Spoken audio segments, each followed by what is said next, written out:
하나님 사람들에게는 반대와 방해가 분명히 있습니다. 그러나 실패와 좌절은 없습니다. 하나님은 실패와 좌절을 모르시는 분이시기 때문에 그렇습니다. 하나님께서 하나님이 되시고 우리가 하나님의 백성이 되어서 영원한 복 안에 사는 그 하나님의 언약, 그 하나님의 약속은 반드시 지키시고 또 이루시는 분이십니다. 그리고 그렇게 이루어 가시면서 자신의 사람들을 통하여서 그렇게 일을 하세요. 그리고 하나님의 영광에 동참시키십니다. 하나님은 반대 혹은 방해가 있을 때마다 백성들이 실패하거나 좌절하지 않도록 하나님은 순간순간 하나님의 사람들을 세우시고 그 언약의 완성을 이루어 가시는데 오늘 본문에서 중요한 사람이 드디어 등장합니다. 에스라라는 사람이 등장해요. 도움 혹은 돕는다라는 뜻을 가진 이름입니다. 에스라. 드디어 에스라가 등장해요. 지금까지 성전 재건을 도왔던 두 명의 선지자 기억하시죠? 학개와 스가랴. 이 두 선지자로부터 이어가는 그런 언약, 말씀 사역을 지금 에스라가 이어가는 역사를 오늘 본문부터 다루게 돼요. 오늘 우리에게 주시는 하나님의 마음이 무엇인지 오늘 본문을 통해서 살펴보고 싶습니다. 크게 세 부분으로 나뉘어집니다. 첫 번째는 에스라를 소개하고요. 두 번째는 아닥사스다 왕이 명령하는 내용을 살펴볼 것입니다. 그리고 마지막으로 에스라가 찬양하는 내용으로 본문을 좀 살펴보고 싶습니다. 첫 번째 1절부터 11절 초반까지는 에스라를 소개해요. 에스라가 누구냐? 1절을 보겠습니다. 7장 1절에 이런 일들이 지나가고 난 다음이다 라고 하면서 7장이 시작이 돼요. 이런 일이 다 지나간 다음에 성전 재건 후 약 80년 정도가 지난 시간을 말해요. 성전 재건을 하고 사람들이 기뻐하고 그 이후에 수많은 시간이 지나갔어요. 자, 이런 상황에서 에스라가 등장을 하는데 첫 번째 우리가 볼 것은 에스라의 출신 배경입니다. 첫 번째 에스라는 제사장이었습니다. 제사장. 1절부터 5절까지의 족보를 타고 올라가 보니까 아론 혈통의 제사장 집안 출신이라는 것을 우리가 보게 됩니다. 정통 제사장 가문 사람이다라는 것을 보여주고 있어요. 그만큼 영적인 권위가 있었다라는 증거입니다. 두 번째로 학자였습니다. 에스라는 학자, 스칼라였어요. 6절 보니까 하나님이 주신 모세의 율법에 능통한 학자라고 소개하며 10절에는 주님의 율법을 깊이 연구하고 지켰으며 백성들을 가르쳤던 사람이라고 소개하고 있어요.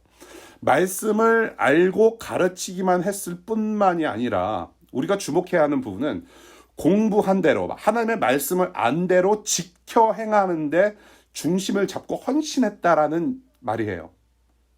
영어 성경으로 He had set his heart to study the word and to do it. setting heart. 마음을 정했다라는 말이에요. 단순히 하나님의 말씀을 지식적으로 습득하는 데 있지 않고 그 말씀을 지켜 행하기를 헌신한 사람이었다라는 것을 보게 됩니다. 그래서 이 에스라가 학자였고 제사장이었음을 11절 초반부에서 딱 간략하게 명료하게 요약해 줍니다. 에스라는 제사장이면서 학자이며 이스라엘이 받은 주님의 계명과 율례를 많이 배운 사람이다라고 증거합니다. 제사장 그리고 학자로서 6절을 보니까 왕에게 요청하는 것은 다 받아낼 수 있을 만큼 인정받은 사람으로 기억하고 있어요. 다른 나라 왕에게 요청하는 것들은 다 받아낼 수 있을 만큼 권력층에게 인정받았던 사람으로 기록합니다. 누구랑 좀 비슷하지 않아요? 여러분들이 잘 아는 요셉. 히브리 사람으로서, 이스라엘 사람으로서 인정받아서 히브리 사람인데 인정받아서 이집트의 국무총리가 된 요셉 같은 아주 특별한 인물이 바로 에스라였다라는 것을 오늘 본문에서 볼 수 있습니다. 그래서 이 제사장이었고 학자였던 이 에스라에게 특별한 사명이 주어집니다. 특별한 임무가 부여돼요. 바로 7절부터 9절까지인데요. 바벨론의 포로가 된 이스라엘 백성들의 2차 귀환을 책임진 사람으로 기록됩니다. 1차로 고향 땅으로 간 사람들 이후에 수년이 지나서 두 번째로 고향 땅으로 들어가는 이스라엘 백성들을 책임지고 데리고 들어가는 임무를 맡게 돼요. 1차 귀환 때, 한국말이 귀환 때와 같이 오늘 본문을 보니까 제사장, 레위 사람들, 찬양 사역자들, 성전 일꾼들, 백성들 데리고 고향 예루살렘으로 돌아가요. 1차 때는 1세대들이 아마 같이 떠난 것으로 우리가 그렇게 추측을 했죠. 예. 약 70년 지나서 1세대들이 같이 떠났는데 50년에서 70년 사이죠. 1세대들도 같이 떠났어요. 바벨론의 포로로 잡혀온 그런 1세들이 다시 돌아가는 그런 기쁨이 있었죠. 그런데 80년이 지난 오늘 본문의 2차 귀환 때에는 제 생각에는 1세대가 거의 없다라고 보여져요. 네, 시간이 많이 지났어요. 바벨론으로 잡혀온 1세대들은 그 바벨론 땅, 지금은 페르시아 땅이죠. 페르시아 땅에 많이 묻혔을 것 같아요. 1세대들이 거의 없었다라고 하는 것은 지금 2세대, 3세대, 4세대, 지금 2차 귀환 때에 돌아오는 이스라엘 백성들의 어떤 영적 상태가 그리 좋을 리 없다라는 생각이 들어요. 당연히. 하나님의 말씀을 가까이 대하기 힘들었을 이 포로 생활과 타향살이 지금 2세대 지나서 3세, 4세가 태어나고 있는데 그러한 하나님의 말씀을 가까이 하기 힘들었을 그런 상황이었기 때문에 지금 오늘 본문에서 에스라가 하나님 말씀을 잘 알았던 학자였다라는 것을 본문에서 계속 언급한 이유가 거기에 있지 않을까 싶어요. 본문에서 지금 계속 언급하고 강조하는 것이 무엇이에요? 하나님의 말씀을 알았다, 가르쳤다, 그렇게 살도록 노력했다라고 반복하고 있어요. 왜? 이스라엘 민족이 지금 그러지 못하기 때문에. 그래서 강조하는 것 같아요. 에스라, 제사장이었고 학자였고 그 다음에 이스라엘 백성들을 페르시아 땅에서 이스라엘로 예루살렘으로 다시 데리고 들어가는 임무를 부여받았다. 에스라.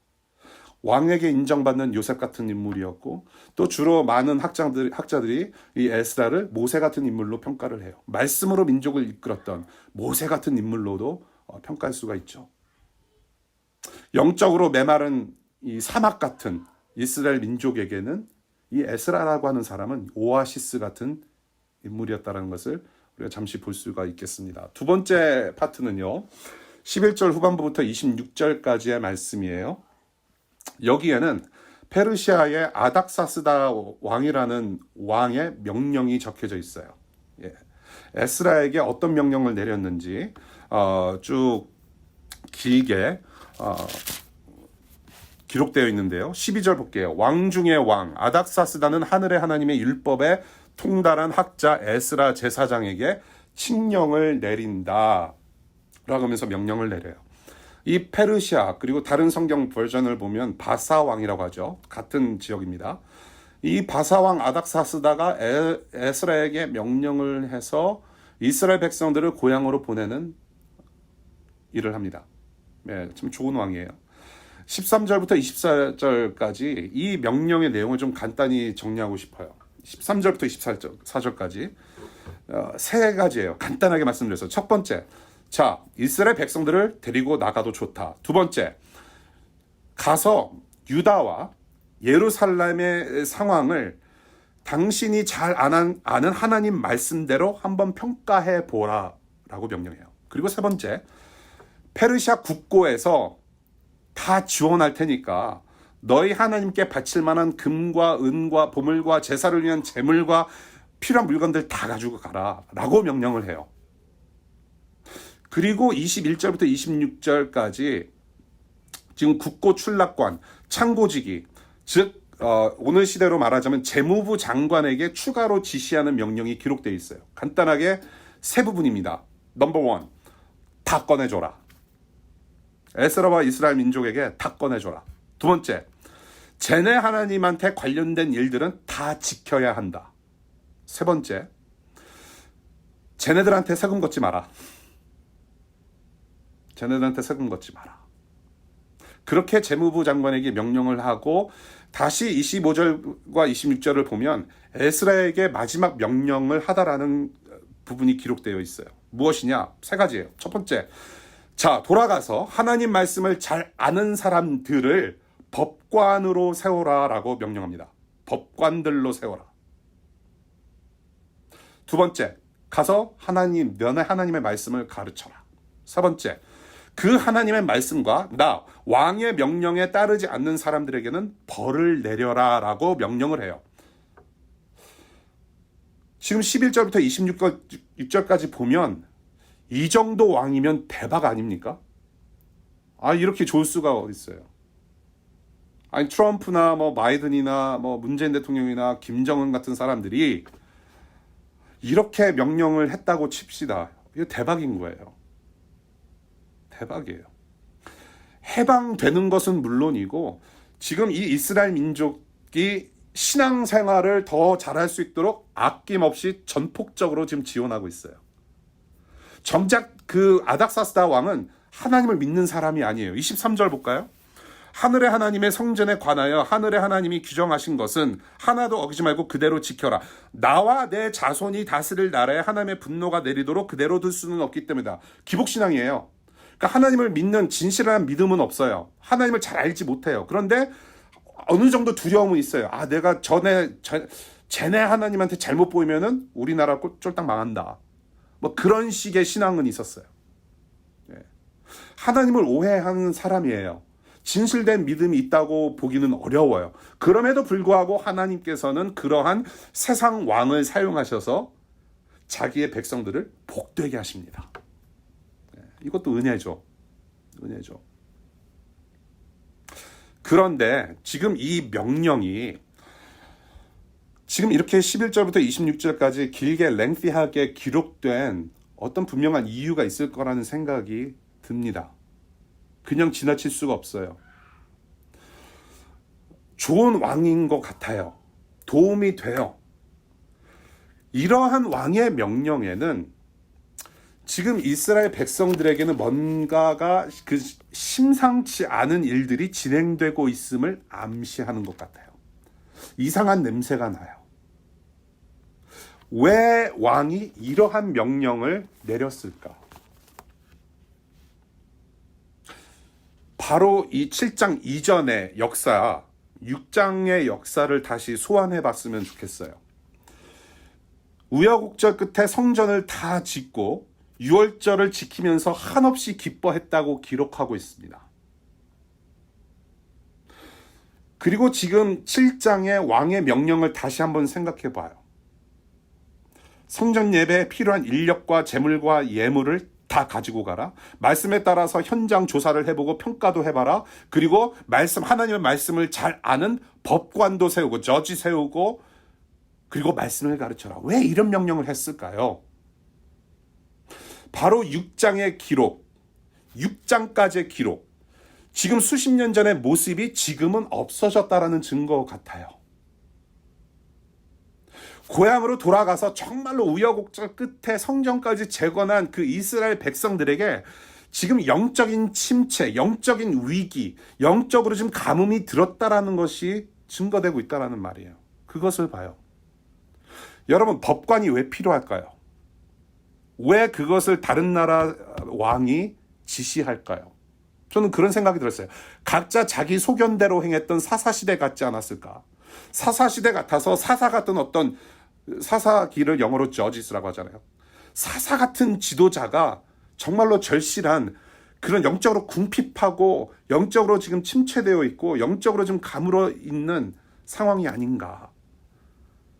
성전이라는 건물은 지었으나 예배가 무너졌고 이스라엘이라는 언약 공동체가 모이기는 했으나 또다시 제대로 재구실을 못하고 있는 이러한 상황 속에서 하나님은 에스라라는 사람을 세우고 계시다라는 것을 본문에서 보게 됩니다. 그리고 마지막으로 27절과 28절 에스라가 찬양하는 내용을 기록하고 있어요. 하나님의 자비, 하나님의 은혜로, steadfast love로 왕과 권력자들에게 인정받을 수 있었음에 찬양하고 있고요. 왕에게 요청하는 것을 다 받아낼 수 있었던 사람이라고 기록되고 있어요. 굉장히 인정받은 사람이에요. 모든 것을, 자기가 누릴 수 있는 것들을 다 요구해서 받아낼 수 있었던 사람임에도 불구하고 지금 찬양하는 소리는 자기 백성들을 얻음에 있어서 감사하고 있다는 것이에요. 자기 백성들을 얻어서 이 백성들을 데리고, 이 동족들을 데리고 고향으로 갈 수 있음에 찬양하고 있습니다. 이렇게 백성들을 섬길 수 있는 힘은 어디에 있냐? 바로 하나님의 돌보심에 있다고 고백하며 찬양하고 있어요. 그래서 27절과 28절에 하나님을 찬양하는 내용은 오직 하나님께 영광, 솔리 데오 글로리아, 하나님만 높여드리고 있어요. 지금 오늘 7장의 본문 사건을 쭉 봤는데요. 지난 6장까지의 역사는 페르시아 관리들, 그리고 사마리아 사람들, 이러한 사람들의 갑질로 인하여서 방해받은 이스라엘 공동체의 모습을 그려내고 있습니다. 그리고 화려한 성전을 짓고 피 튀기는 유월절을 지키면서 한없이 기뻐했어요. 그런데 그 공동체가 변질이 되었고 지금 페르시아 왕까지 나서고 있어요. 에스라를 보내야 할 만큼 하나님의 눈에는 긴급한 상황이었고, 이 실패와 좌절을 경험하는 이스라엘을 살려내시며 언약을 이루시려는 하나님의 열심이 묻어있는 사건으로 보여져요.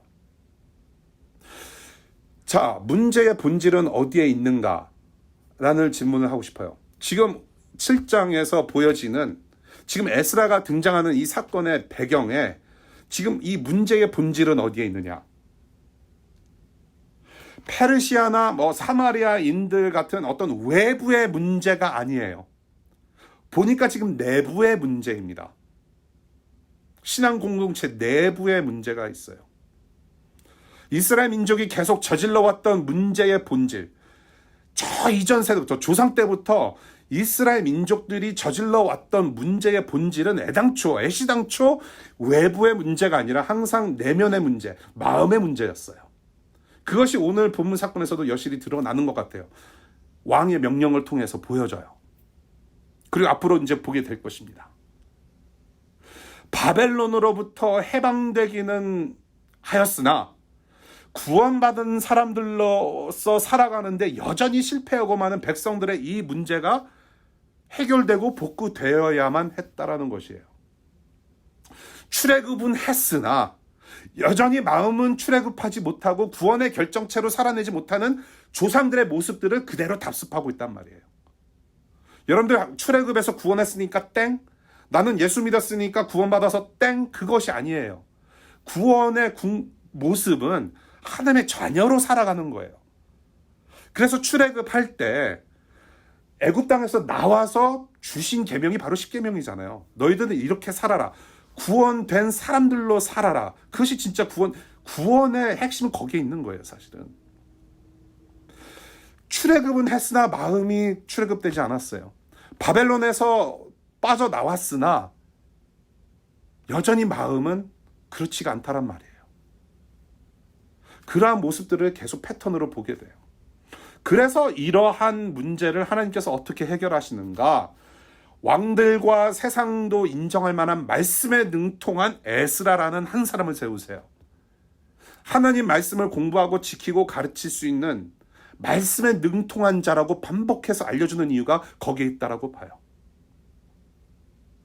이 문제, 신앙 공동체를 해결하시기 위해서, 말씀으로 다시 회복시켜 주시기 위해서, 오직 말씀으로 회복되게 하시는 전능하신 하나님의 손길이 묻어있는 사건입니다. 그리고 훗날 이러한 실패와 좌절의 패턴이 계속 일어나요. 저주입니다, 이것은. 이러한 저주의 패턴이 계속 일어나요. 그리고 이러한 인간 본질의 문제를 해결하시며 마음을 새롭게 하러 오신 분이 바로 하나님의 아들 예수 그리스도라는 것이죠. 요셉과 같은, 모세와 같은, 에스라 같은 분.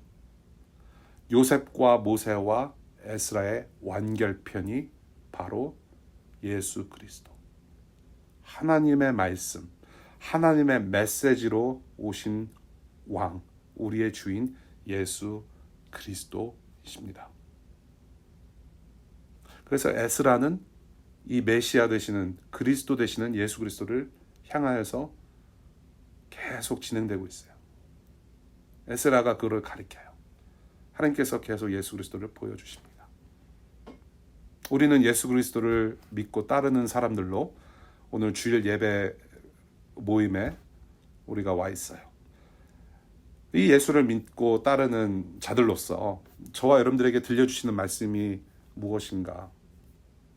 우리가 기억해야 할 것은 이 세상이라는 파국의 현장에 저와 여러분들이 반드시 분명히 해야 할 일들이 있다라는 것이고요. 하나님의 도우시는 손길이 함께 하실 것이라는 약속입니다. 저와 여러분들이 살아가는 이 세상은 파국의 현장, 파국 그 자체예요. 우리가 반드시 해야 할 일들이 있습니다. 하나님의 도우시는 손길이 분명히 함께 하실 거예요. 서론에서 언급했듯이 하나님은 실패와 절망이 보이는 순간순간마다 사람들을 세우시고 언약을 이루세요. 한 사람 한 사람 세우세요. 적시적소에. 여러분, 코로나가 아니더라도 세상은 위기가 아닌 적이 없었어요. 위기가 아닌 적이 한 번도 없었어요. 우리가 사는 세상 속 이 일상이 하나님 떠나 사는 위기 그 자체예요. 하나님을 떠나면 그 위기 그 자체입니다. 특별히 교회가 위기가 없었던 적은 없었어요. 2000년 기독교 역사, 중간에 레포메이션, 종교개혁이라는 사건이 500년 전에 있었죠. 그럼에도 불구하고 교회가 이 신앙 공동체가 위기가 없었던 적은 한 번도 없었어요.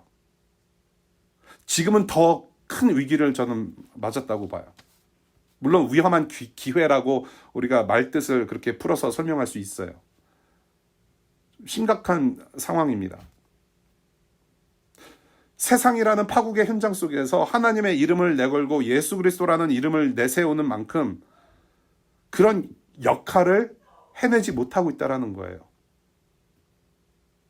겉으로는 화려하나 속으로는 썩어가는 이스라엘 공동체 현실과 비슷한 상황이 지금 우리 교회 공동체 속에 계속 일어나고 있어요. 세계에 흩어져 있는 교회 공동체들이. 교회라는 신앙 공동체가 잘 세워져야 세상을 복되게 할 수 있습니다. 그런데 요즘 시대에는 세상이 교회를 걱정해요. 그리고 교회 다니는 사람들 다 피해요. 개독교라고. 불편해해요. 거의 이렇게 인정해주거나 좋아해주거나 놀래주는 사람은 없어요. 위기입니다. 세상을 복되게 해줘야 되는 사람들인데 오히려 욕을 먹고 있어요. 이것이 바로 이스라엘 백성들이 부족했던 부분인 거죠. 그것이 패턴이었어요. 이러한 상황 속에서 에스라라는 한 사람을 세우시는데, 에스라가 누굽니까? 타국에서 자란 사람이에요. 타국에서 자라면서 하나님을 섬기게 된 신세대로서 사명을 받은 사람이죠. 신세대예요. New Generation.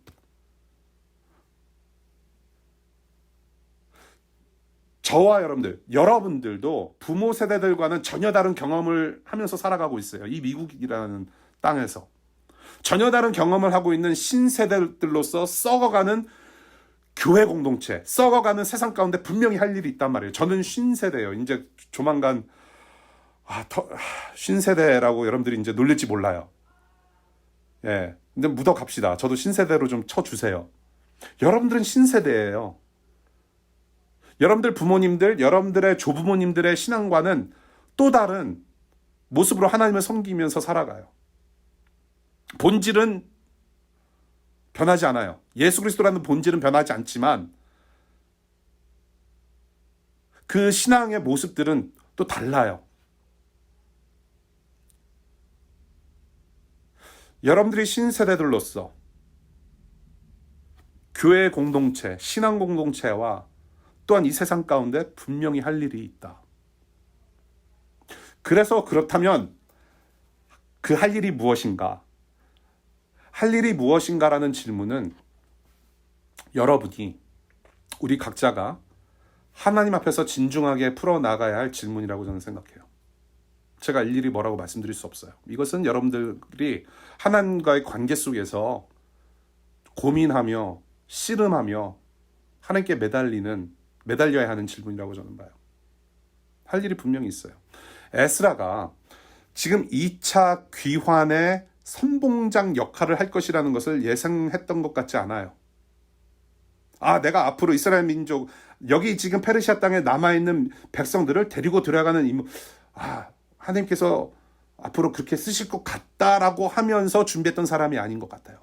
성경 어디에도, 어느 역사 문건에도 그런 증거가 없어요. 그저 하나님 말씀을 공부하고 하나님 말씀대로 그저 살려고 노력했던 사람으로만 알려졌어요. 그런데 하나님께 집중하는 마음으로 해야 할 일을 그렇게 일상에서 하다 보니까 지금 민족이 넘어야 할 역사의 현장에서 하나님의 언약의 통로로 민족의 복이 된 사람이 에스라예요. 차출됐어요, 갑자기. 여러분들도 내가 지금 왜 이런 공부를 하고 있지? 내가 왜 직장에서 이런 일을 하고 있지? 내가 지금 왜 이런 경험을 하지? 내가 왜 집에서 집안일 하면서 이런 경험을 하지? 지금은 긴가민가해요. 뭔가 블러리해. 불투명해요. 근데 뭐가 되고 싶기는 한데, 뭘 하고 싶기는 한데 잘 안 될 것 같은 막 느낌도 들고 말이죠. 뭔가 이렇게 희미하단 말이에요. 근데 하나님께서는 언젠가는 분명히 깨닫게 하실 거란 말이에요.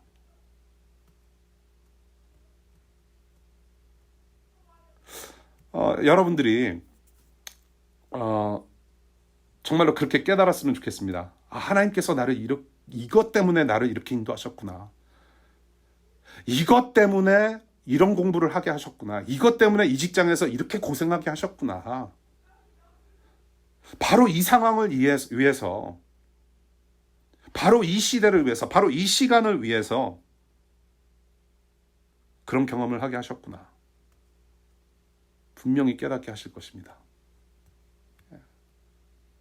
그런데 이러한 사명은 반드시 하나님의 도움이 있어야 돼요.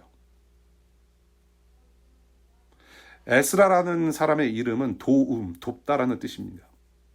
그런데 에스라가 민족에게 도움을 주기 이전에 에스라 자신이 하나님의 도움을 받았던 사람이에요. 6절과 9절과 28절 계속 반복해요. 하나님의 도우심, 하나님의 보살피심. 이 하나님의 보살피심, 도우심을 이라고 한국 성경에는 그렇게 표현되어 있지만은 영어 성경이나 원어로 보면은 하나님의 손이 그의 위에 있었다라는 표현으로 사용돼요. 그렇게 적혀 있어요. 하나님의 손이 그 사람 위에 있었다라고 증거합니다. 하나님의 도우심을 그렇게 받는 사람은 곧 하나님께서 당신의 자녀로 인정하신 사람이에요.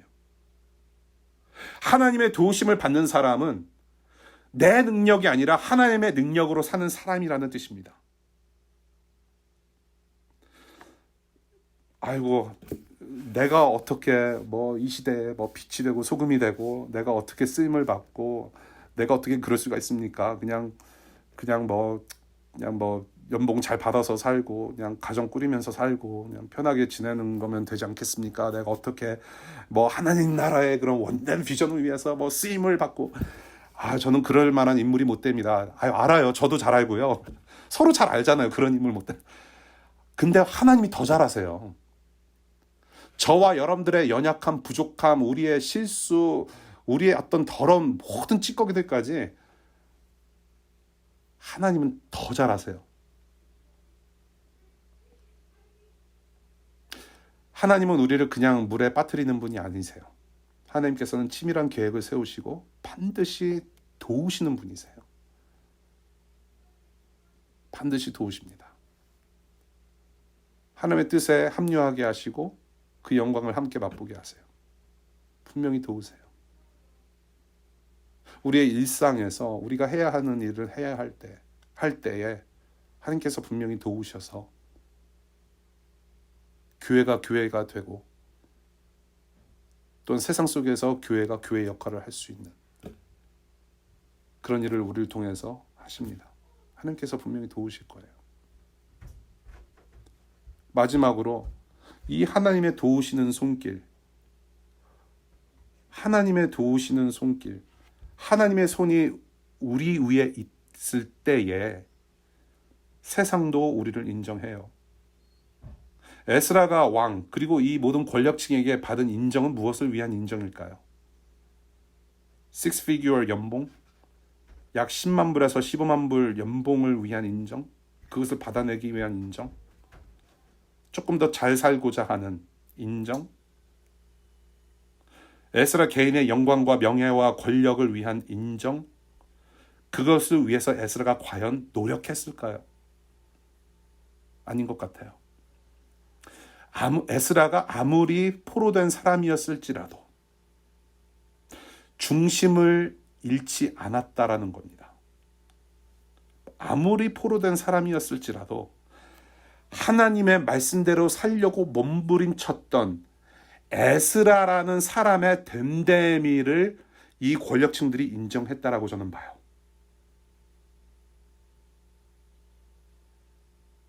아우슈비츠 그 수용소에서 독일군이 쉽게 해치지 못한 사람들이 있었다라고 해요. 그 유대인들 중에. 정신이 흐리멍텅한 사람들은 그냥 쓰레기처럼, 그냥 동물처럼 죽임을 당하고, 정신이 똑바로 서 있는, 중심이 흔들리지 않은 사람들은 쉽게 해치지 못했다라고 하는 예화들이 있죠. 하나님 말씀대로 몸부림쳤던 에스라의 중심을 봤다란 말이에요. 보통 사람이 아니구나 인정했다는 거죠. 여러분들, 어제 그 우바시에서 참 좋은 얘기들이 많이 나왔는데, 우리가 어떻게 하면 세상에서 그리스도인으로 살아갈 것인가, 우리 삶의 예배에 대해서 우리가 끊임없는 고민을 하고 있지 않습니까? 어제 우바시에도 그런 고민을 같이 했어요. 예. 우리가 세상에서, 일상에서, 직장에서, 학교에서, 일상에서 우리가 그리스도인임을 어떻게 보여줘야 하는가, 예. 어떻게 그리스도인으로서 살아갈 수 있겠는가, 우리가 고민하잖아요. 근데 저도 경험하는 바라서 뭐 확답을 드릴 수가 없어요. 그런데 확실한 것은 무엇이냐면, 여러분들 이웃이, 세상이 탈세하면서 남을 속이면서 편법으로 자신의 이익을 구할 때에 우리는 그렇게 하지 않는 것, 저와 여러분들이 맡은 일에 충실하는 것, 그것이 곧 삶의 예배와 직결되었다라고 저는 믿어요. 에스라가 만약에 나는 포로니까, 나는 별로 이렇게 페르시아 땅에서 이렇게 뭐 정권도 바뀌었는데 뭐 이렇게 보잘것없는 사람이니까 대충 살자, 그냥 먹고 마시고 그냥 뭐 여기서 그냥 우리 저희 동족들 등쳐먹으면서 그냥 좀 살아보자, 그렇게 했으면 인정 안 받았을 거예요. 근데 하나님의 말씀을 살아내려는 중심이 있었고, 사람들 보기에 다른 나라 왕, 자기를 지배하고 있는 왕에게도 인정을 받았다. 우리가 탈세하지 않고 편법으로 자기의 유익만을 구하지 않고 모든 사람들에게 유익을 끼치며 복이 되는 하나님의 백성으로서의 됨됨이로 인정받자라는 거죠. 우리가 굳이 뭐 이렇게 술자리에 가서 술 안 마신다 뭐 그렇게 해서 그리스도인이라는 것을 표할 것이 아니라, 식사 기도하는 것만으로 이렇게 내가 그리스도를 따르는, 예수를 따르는 사람이라고 보여줄 것만이 아니라, 아무리 힘들어도 직장 상사가 지치게 할지라도 해야 할 일을 하는 것, 그 순간순간마다 하나님께서 도우신다는 얘기.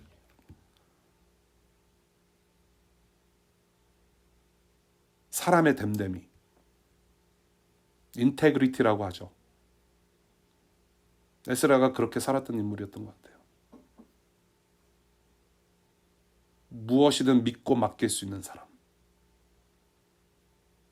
분명히 포로인데, 분명히 내 아랫사람인데, 분명히 내 부하 직원인데, 한국애인데, 동양애인데,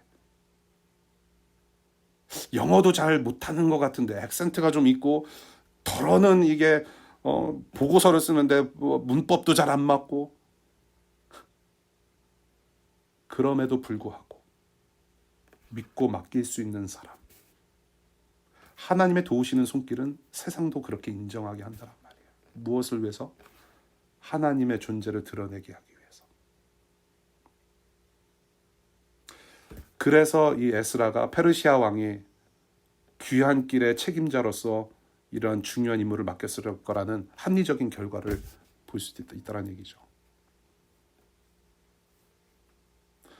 페르시아 왕처럼 세상이 교회를 걱정하는 시대에 살고 있어요. 신앙 공동체, 이 교회가 회복되고 그래서 세상의 빛과 소금의 역할을 하는 이러한 일들은 잘 짜여진 프로그램이 아니에요. 하나님의 신실한 사람 그 한 명, 여러분 한 명 한 명에게 달려 있다라는 말씀을 드리고 싶어요. 하나님께서 도우시고 이끌어 주시기 때문에 가능하다라는 것을 우리가 잊지 말았으면 좋겠습니다. 여호와의 도우심을 입음으로 라는 제목으로 말씀 나눴어요. 이 세상이라는 파국의 현장에서 우리가 반드시 해야 할 일들이 있다. 그리고 하나님의 도우시는 손길이 늘 함께 하실 것이다라는 거. 이 에스라를 통하여서 신앙 공동체와 또 세상의 왕들을 움직이신 것처럼 하나님 나라 역사를 만들어가는 그런 21세기 신세대 에스라 같은 인물들 될 수 있기를 바랍니다. 예수를 기억하십시오. 예수라는 하나님의 아들이 세상이라는 파국의 현장에 들어오셔서 왕으로서 이제 우리와 함께 하세요. 백성들이 백성이 될 수 있도록, 저와 여러분들이 하나님의 자녀 될 수 있도록, 온전한 그런 작은 예수들 될 수 있도록 지금도 우리를 도우시는 생명 그 자체이십니다. 그래서 우리는 그 예수 그리스도의 피를 묻히고 살아가면서 저와 여러분들은 이 시대에 꼭 필요한, 정말로 이 시대가, 이 세상이 갈급해하는 비타민이고 회복제이고 영양제입니다. 그것이 우리의 신분입니다. 이런 우리를 메마른 세상이 저 담 넘어서 기다리고 있어요. 그러나 도우시는 손길이 있습니다. 우리가 해야 할 일을 충실히 해내면서 좀 담대히 살아가 보십시다, 여러분. 각자가 있는 곳에서, 그곳이 주방이 됐든지, 그곳이 사무실이 됐든지, 그것이 여러분들의 골방이 됐든지, 학교가 됐든지, 도서관이 됐든지, 우리가 해야 할 일들을, 우리가 지금 맡은 일들을 충실히 해내면서 한번 지켜보십시다. 그리고 훗날 하나님께서 우리 교회와 이 DC 땅에 우리가 사는 곳마다, 여러분들이 속해 있을 그런 교육 공동체마다 어떻게 하나님께서 인도하시는지, 어떤 역사를 일구어 오시는지 우리가 함께 지켜봤으면 좋겠어요. 그리고 에스라처럼 감사 찬송하는 영광의 날을 함께 고대해 보면 좋겠습니다. 잠시 왔다 가는 DC, 나중에 여러분들 다시 만났을 때는 가슴 벅찬 간증들, 하나님 이야기 많이 들을 수 있기를 바랍니다. 기도하겠습니다.